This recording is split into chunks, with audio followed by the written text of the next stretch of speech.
بسم اللہ الرحمن الرحیم۔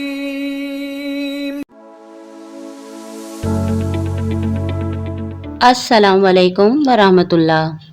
پیارے دوستوں، ایک بار ہمارے پیارے نبی صلی اللہ علیہ وآلہ وسلم کی ملاقات شیطان سے ہوئی۔ شیطان اور نبی کریم صلی اللہ علیہ وآلہ وسلم کے درمیان کیا بات ہوئی، آئیے جانتے ہیں اس ویڈیو میں۔ ایک بار حضور اکرم صلی اللہ علیہ وآلہ وسلم مسجد سے باہر آئے تو وہاں شیطان کھڑا ہوا تھا۔ آپ صلی اللہ علیہ وسلم نے فرمایا، اے ابلیس، ایسی کیا چیز ہے جو تجھے مسجد تک کھینچ لائی ہے؟ تو ابلیس لعین نے کہا کہ مجھے اللہ تعالیٰ نے آپ کی خدمت میں حاضر ہونے کا حکم دیا ہے۔ آپ صلی اللہ علیہ وآلہ وسلم نے فرمایا، اللہ رب العزت نے تجھے میری خدمت میں حاضر ہونے کا حکم کیوں دیا؟ تو شیطان نے کہا کہ اللہ نے مجھے اس لیے بھیجا ہے کہ آپ مجھ سے کچھ سوال پوچھیں۔ تو آپ صلی اللہ علیہ وسلم نے شیطان سے پوچھا کہ اے ابلیس، تو میری امت کو نماز پڑھنے سے کیوں روکتا ہے؟ شیطان نے کہا کہ جس وقت آپ کا کوئی امتی نماز کے لیے گھر سے نکلتا ہے تو مجھے ایک بیماری گھیر لیتی ہے، پھر جب تک وہ واپس نہیں آتا میں اسی بیماری میں مبتلا رہتا ہوں۔ پھر آپ صلی اللہ علیہ وسلم نے اس سے پوچھا کہ تو انہیں دعا اور اذکار سے کیوں روکتا ہے؟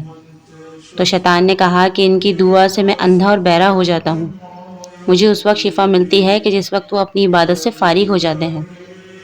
پھر آپ صلی اللہ علیہ وسلم نے پوچھا تو انہیں قرآن پڑھنے سے کیوں روکتا ہے؟ تو شیطان نے کہا کہ جب وہ قرآن پڑھتے ہیں تو میں آگ میں پڑا رہتا ہوں۔ پھر آپ صلی اللہ علیہ وسلم نے اس بکبک سے پوچھا تو انہیں جہاد سے کیوں روکتا ہے؟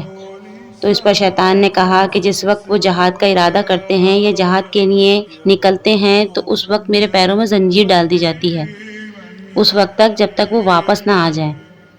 اسی طرح جب وہ حج کے لیے جاتے ہیں تو ان کی واپسی تک میرے پیروں میں پھندا پڑا رہتا ہے، اور جب وہ صدقے کا ارادہ کرتے ہیں تو میرے سر پہ کلہاڑی چلتی ہے جو مجھے ایسے کاٹتی ہے کہ جس طرح لکڑیوں کو کاٹا جاتا ہے۔ تو پیارے دوستوں، شیطان ہمارا کھلا دشمن ہے، اور یہ بات قرآن پاک میں بھی اللہ تعالیٰ نے فرمائی ہے۔ شیطان یہ سوچتا ہے کہ جس طرح آدم علیہ السلام کی وجہ سے وہ جنت سے نکالا گیا، اسی طرح حضرت آدم علیہ السلام کی اولادیں یعنی ہم بھی جنت میں داخل نہ ہو سکیں اور جہنم میں چلے جائیں۔ اس کے لیے وہ دن رات کوشش میں لگا رہتا ہے کہ ہمیں راہ حق سے بھٹکا سکے۔